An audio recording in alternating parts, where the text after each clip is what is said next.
sont les 11 futurs talents du Real Madrid? C'est la question qu'on va essayer de poser aujourd'hui sur la Toucia. J'espère que vous êtes tous très bien. Donc aujourd'hui, une nouvelle vidéo, tout simplement, on va essayer de s'intéresser à top 11 talents du Real Madrid de la Castilla à l'heure actuelle qui seront les futurs potentiellement joueurs du Real Madrid. Donc si ça vous intéresse, n'hésitez pas à vous abonner et à liker. Et sans plus tarder, je vous dis comme d'habitude, bonne vidéo à tous. Donc on va commencer avec le premier joueur qui est bien sûr le gardien de but, qui est bien sûr Fran González. Donc je pense qu'il y a des chances que vous en avez tous déjà entendu parler parce qu'à l'heure actuelle, c'est le troisième gardien du Real Madrid derrière Lunin et Courtois.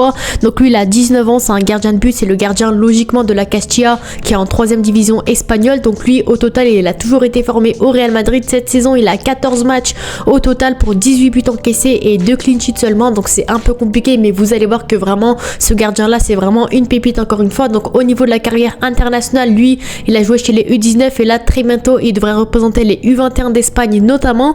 Mais en tout cas, mis à part ça, c'est un gardien qui a toujours brillé chez les jeunes du Real Madrid. Il a toujours été un gardien qui est vraiment impressionnant et vraiment très bon dans les catégories jeunes du Real Madrid. C'est notamment pour ça que actuellement il est en sélection, c'est parce qu'il s'est fait repérer à la Castilla et pour le moment, malheureusement, il n'a jamais joué avec les professionnels du Real Madrid avec l'équipe première parce qu'on sait que au niveau des gardiens de but, le Real Madrid, ça a toujours été plus ou moins intéressant avec bien sûr Kepa qui est arrivé, Thibaut Courtois, bien sûr, ça fait quelques années maintenant qu'il est très bon là-bas, André Lunin, etc.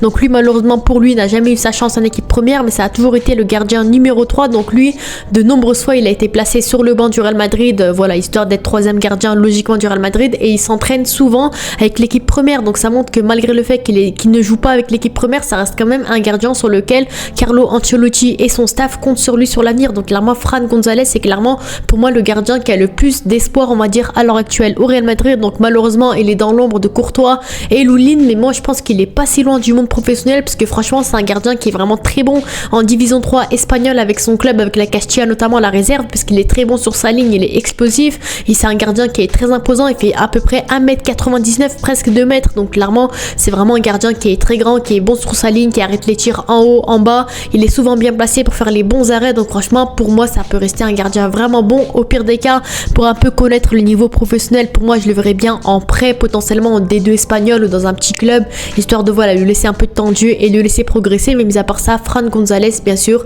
c'est clairement le gardien avec le plus d'avenir au Real Madrid. On passe maintenant au joueur suivant. Je pense que vous en avez tous déjà entendu parler. C'est bien sûr Youssef Enriquez, alias Yuzi, le latéral gauche du Real Madrid, qui est vraiment très bon avec les catégories jeunes à l'heure actuelle. Donc lui, il a 19 ans, c'est un latéral gauche et il est bien sûr titulaire indiscutable avec la Castilla.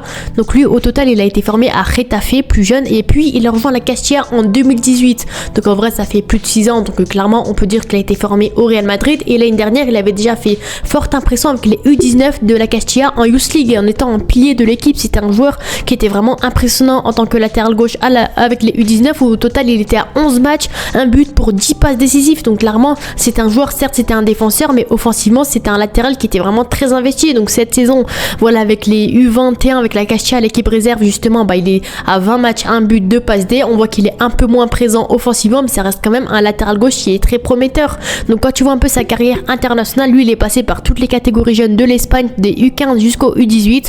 Il a fini par représenter le Maroc en septembre 2023, où là il s'est décidé comme quoi il voulait représenter l'équipe du Maroc, et il a même eu une sélection avec l'équipe première. Donc là clairement Youssef Enriquez, il a clairement un avenir prometteur, que ce soit au Real Madrid, en professionnel ou tout simplement avec le Maroc. Et lui c'est l'un des plus grands espoirs latéral gauche de la Castilla. C'est un joueur qui vraiment, on voit clairement que pour moi il va pas tarder à rejoindre l'équipe première. Et même le Real Madrid, Florentino Pérez, Ancelotti compte vraiment sur sa pépite parce qu'il a prolongé jusqu'en 2028 et ça reste vraiment le joueur avec le plus long contrat de l'académie. Donc clairement ça montre que Youssef Enriquez a clairement un avenir potentiellement au Real Madrid. C'est un latéral qui est vraiment complet, solide défensivement, il est vraiment solide offensivement, il est investi, il monte souvent en attaque justement pour apporter de la supériorité numérique sur son couloir. Il est vraiment très bon, il fait des différences, il est rapide, il fait des dribbles, il fait des centres. Donc clairement pour moi ça reste un très très bon joueur. Il a une très belle patte gauche également. Donc clairement Youssef Enriquez a de très bonnes qualités de centre. C'est un joueur qui est investi offensivement et défensivement. Donc pour moi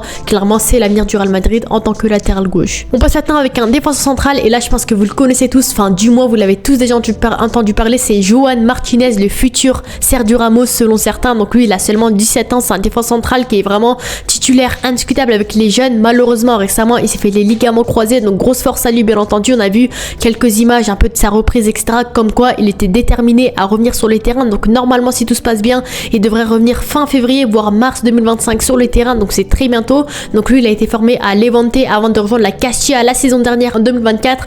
Donc il s'est fait repérer par le Real Madrid notamment parce que clairement c'est un défenseur central qui est vraiment très très bon. On voit clairement que c'est l'avenir de l'Espagne potentiellement. Quand tu vois également sa carrière internationale, il a joué avec les U15 de l'Espagne et à l'heure actuelle il joue avec les U17 de l'Espagne. C'est un joueur qui est titulaire indiscutable là-bas. C'est l'un des défenseurs centrales les plus talentueux formés au club. Donc clairement Juan Enrique Martinez c'est un joueur qu'on attend énormément côté Real Madrid. Il a un gabarit qui est très solide, il fait plus de 1m90, il est très bon physiquement dans les duels, il est vraiment solide, que ce soit défensivement, enfin au sol et au aérien. C'est un joueur qui est plutôt calme également, il prend très peu de cartons, il est bon techniquement également pour relancer le ballon. C'est un bon relanceur également sur les passes, il a pas peur de la pression, c'est un joueur qui est plutôt agressif, c'est un joueur qui se jette beaucoup au sol également. C'est un vrai guerrier qui se bat, qui mouille le maillot comme on dit, et en plus il est efficace sur les tacles. Certes il se jette souvent au sol pour les ballons, mais il reste efficace, donc on peut rien lui dire. Donc clairement Juan Martinez pour moi c'est bien sûr un nom à surveiller. Il est également très bon en anticipation, en déplacement, il est puissant, il est intelligent, donc il a quasiment toutes les qualités qu'il faut pour un défenseur central. Après il a que 17 ans,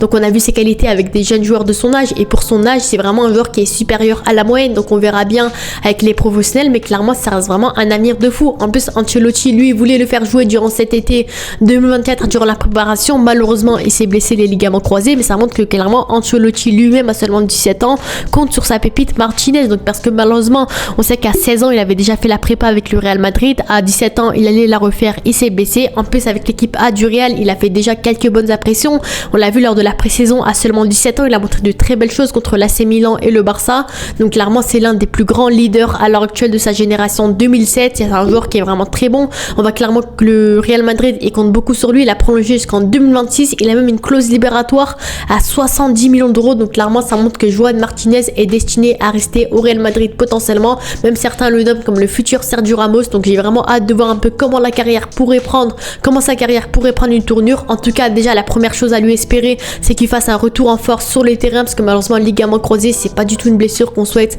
aux joueurs, mais en tout cas voilà, j'ai hâte justement qu'il retourne sur les terrains, qu'il retrouve son niveau d'avant, et ensuite pourquoi pas avoir une carrière de fou en professionnel. On passe maintenant au prochain joueur, et cette fois-ci c'est encore un défenseur central, mais là cette fois-ci je pense que vous l'avez vu sur les terrains, c'est un joueur qui est très bon en ce moment, c'est bien sûr Raúl Asensio.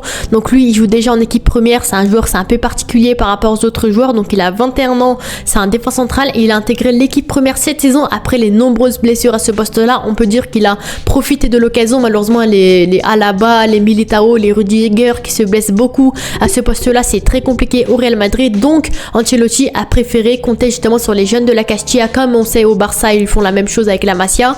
Donc lui il a compté sur Raúl Asensio, donc lui c'est un joueur qui est très bon, qui a toujours été formé au Real Madrid, et cette saison il est déjà à 10 matchs en Liga avec une passe D notamment, avec quelques matchs en Ligue des Champions. Donc clairement ça montre que Raúl Asensio est clairement l'avenir du Real Madrid, et pourtant ce joueur n'a jamais joué en sélection nationale. Donc à l'époque c'était un défenseur central qui avait vraiment un avenir prometteur au Real Madrid etc, et pourtant il avait aucune sélection en équipe d'Espagne. Donc clairement je pense que s'il continue comme ça, logiquement il devrait être appelé très bientôt avec l'équipe première justement de l'Espagne potentiellement. Mais en tout cas c'est un joueur qui est très bon, qui depuis qu'il a intégré les pros il a su gagner sa place dans l'équipe. Petit à petit son statut il a complètement changé, maintenant on parle de lui comme étant l'avenir de la défense du Real Madrid. Donc clairement ça montre que Raúl Asensio a vraiment un rôle important. En plus cette saison c'est le 16e joueur le plus utilisé par Ancelotti, devant des Camavinga ou encore des Arda Güler. Donc clairement ça montre que vraiment il a une place importante dans le système justement de Carlo Ancelotti. Sa valeur marchande elle est passée de 700 000 euros à 7,5 millions d'euros en seulement quelques mois. Donc clairement Raúl Asensio prend une tournure tout aussi différente. D'après les stats il est même plus efficace que Tchouaméni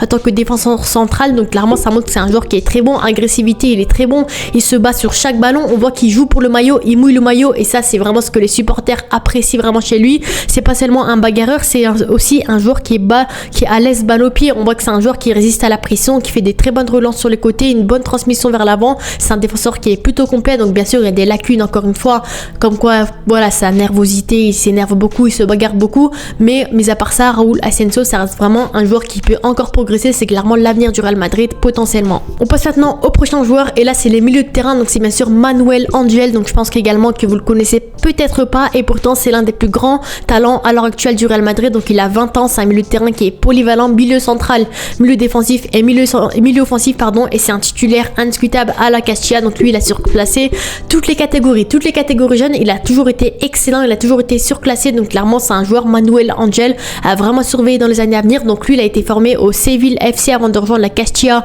en 2019, donc il y a environ 6 ans. Donc lui, c'est un milieu de terrain un petit peu du style, sans comparer vraiment à Xavi. C'est un joueur qui est pas très grand, mais qui est vraiment très élégant. Il fait que 1m70 et pourtant c'est un joueur qui est très technique et qui a une très bonne agilité. C'est le genre de joueur que t'aimes voir sur le terrain, qui est percutant, qui fait des dribbles, qui va dribbler tout le terrain, qui va marquer des buts, qui va faire des superbes passes. Donc clairement, Manuel Angel, c'est un très bon joueur. Malheureusement, ce qui dérange un petit peu, comme d'habitude, malheureusement pour les joueurs du Real Madrid, c'est le fait qu'il se blesse beaucoup. Bah voilà, sa progression, elle a ralenti à cause de ses blessures, mais il a quand même réussi. Franchement, je pense que s'il réussit à enchaîner la régularité, les matchs, etc., à être bon sans se blesser, pour moi, il est vraiment promis à avoir une belle carrière. En plus, malgré toutes les blessures, malgré le fait qu'il joue encore en équipe jeune, Aston Villa l'a courtisé. Donc clairement, ça montre que Manuel Angel, à son jeune âge, sur ce qu'il propose, sur le peu ce qu'il propose justement avec la Castilla, ça reste quand même un joueur très prometteur. Quand tu vois un peu sa carrière internationale à l'heure actuelle, voilà, il a joué avec l'Espagne U19, Espagne U18, toutes les jeunes catégories d'Espagne. Je pense que vraiment, s'il revient vraiment de blessures, qu'il se donne à 100%, qu'il est vraiment régulier, etc., je pense que clairement Manuel Angel peut clairement avoir un avenir de fou. On passe maintenant au deuxième milieu de terrain qui est Chema Andrés. Donc lui aussi, je pense que vous le connaissez pas et pourtant c'est un milieu défensif qui est vraiment très très bon du côté de la Castilla. Donc il a 19 ans, il est bien sûr titulaire indiscutable à la Castilla et à l'heure actuelle il joue avec l'Espagne U19. Donc voilà, c'est le coéquipier de pas mal de joueurs qu'on verra dans cette vidéo. Donc lui il a même été appelé une fois pour disputer un match de Liga. Il était sur la feuille de match, malheureusement il n'est pas entré en jeu, mais ça a été quand même un truc qui montre que vraiment Chema Andrés, ça reste un joueur qui est vraiment prometteur. C'est un joueur sur lequel Carlo Ancelotti pourrait peut-être compter sur lui dans les années à venir. Donc clairement, Chema Andrés, très bon joueur, il est très bon physiquement, il est bon en passe, c'est un joueur qui est serein sous pression, il sait bien distribuer le ballon, il est bon à la récupération. Certains le comparent à Rodri, notamment le milieu de terrain de Manchester City, parce que c'est un joueur qui vraiment physiquement le ressemble. Voilà, il rentre le maillot dans le short, c'est un joueur qui a à peu près les mêmes qualités, qui lui ressemble un peu dans le football. On voit un peu que c'est son idole entre guillemets, mais clairement Chema Andrés, pour moi, ça peut clairement rester un avenir à ce poste-là. En plus, au Real Madrid, on voit que malheureusement Camavinga a très peu de temps de jeu. Tchouaméni, ses performances sont un peu compliquées. Donc pourquoi pas compter peut-être sur un Chema Andrés en tant que numéro 6 potentiellement pour l'avenir du Real Madrid, parce que pour moi, ça peut rester un bon joueur. En plus, il avait brillé avec les U19 de l'Espagne où il a été un joueur majeur de l'Euro. Voilà, l'Euro remporté par l'Espagne récemment. Lui, il a été l'un des joueurs majeurs de son équipe. Donc franchement, pour moi, je sais pas s'il aura sa chance au Real Madrid, mais je pense que vraiment, il a le talent pour jouer en professionnel. Et on passe maintenant à l'attaque, et je pense que vous le connaissez peut-être, c'est bien sûr Jérémy De Leon. C'est l'ailier droit de 20 ans qui est plutôt polyvalent en attaque. Il est ailier droit, milieu offensif, ailier gauche, et pourtant, à l'heure actuelle, c'est un grand talent de la Castilla, équipe réserve. Donc lui, au niveau du club, c'est un peu particulier parce que lui, il vient juste de rejoindre la Castilla en janvier 2024 en provenance de Castellón, et il s'est fait repérer en D3 espagnol justement récemment avec Castellón où il a réussi à monter en D2. Donc clairement, lui, c'est un cas un peu particulier, qui était déjà un joueur majeur de son équipe en D3 espagnol, et à seulement 19 ans, il a rapidement intégré l'équipe professionnelle justement de Ancelotti pour ses qualités footballistiques bien sûr, parce qu'il reste un joueur qui est talentueux et surtout ses valeurs humaines. C'est un travailleur,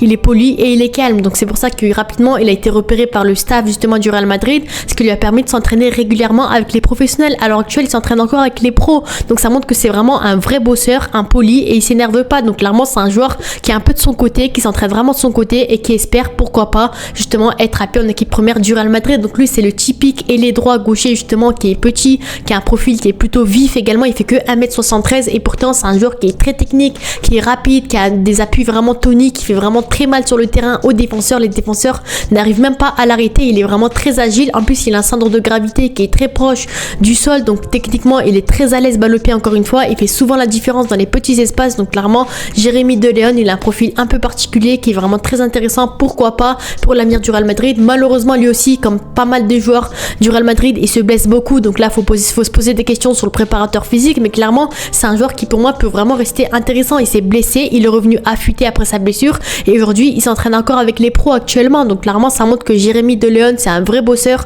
c'est un vrai travailleur. Et au niveau de la carrière internationale, c'est aussi un peu particulier parce que lui, il a décidé de représenter l'équipe de Porto Rico, et avec les U20, il était à 5 matchs pour 5 buts marqués, et à l'heure actuelle avec Porto Rico depuis 2024, il a 2 matchs pour 2 buts marqués. Donc clairement, ça montre que Jérémy De Leon, c'est pas un joueur qui se fait remarquer, qui s'énerve beaucoup, etc. Et pourtant, ça reste un réel bosseur qui se travaille de son côté et qui, pourquoi pas, pourrait percer très bientôt potentiellement avec le Real Madrid. Et on passe maintenant au dernier joueur, et là c'est un numéro 9 qui est vraiment excellent à l'heure actuelle du côté du Real Madrid. C'est bien sûr Gonzalo Garcia, qui est vraiment très très bon, qui a 20 ans, qui est également polyvalent, ailier droit, ailier gauche, mais surtout son vrai poste c'est le poste de numéro 9, le poste de buteur, parce qu'il est titulaire indiscutable à l'heure actuelle à la Castilla à ce poste là. Donc lui, il a toujours été formé au Real Madrid, il est vraiment efficace devant les buts, but. Il a une excellente finition, c'est une valeur sûre pour l'équipe B du Real Madrid. Donc cette saison, c'est le joueur le plus décisif de son équipe parce qu'il a 22 matchs pour 20 buts et 3 passes D, donc c'est vraiment excellent bien entendu. Donc bien sûr, voilà, c'est le club il mise beaucoup sur lui parce qu'il a déjà eu l'opportunité de jouer avec l'équipe première en Liga la saison dernière avec 2 entrées en jeu en Liga, et depuis il a plus d'entrées en jeu, et pourtant c'est un joueur qui est excellent, que ce soit en 3e division espagnole, justement en Coupe du Roi, c'est un joueur qui est vraiment très bon également. Donc clairement ça montre que Gonzalo Garça, c'est clairement l'avenir du Real Madrid potentiellement. En plus c'est un joueur qui est polyvalent, qui est intelligent, très rapide, qui est actif sur les côtés, qui a une très bonne qualité de percussion également, et surtout sa vraie qualité principale, ça reste bien sûr sa finition. Il est très bon en duel aérien également, et bien sûr il est dangereux en transition. Donc clairement c'est vraiment un tueur devant le but, c'est clairement un tueur justement en attaque. C'est un joueur qui est vraiment très bon, qui est polyvalent, donc moi je l'attends énormément du côté du Real Madrid bien entendu. Donc dites-moi vous avez en commentaire sur un peu les talents que je vous ai présentés dans ces vidéos. Sur ce, n'hésitez pas à vous abonner et à liker. À la prochaine, ciao.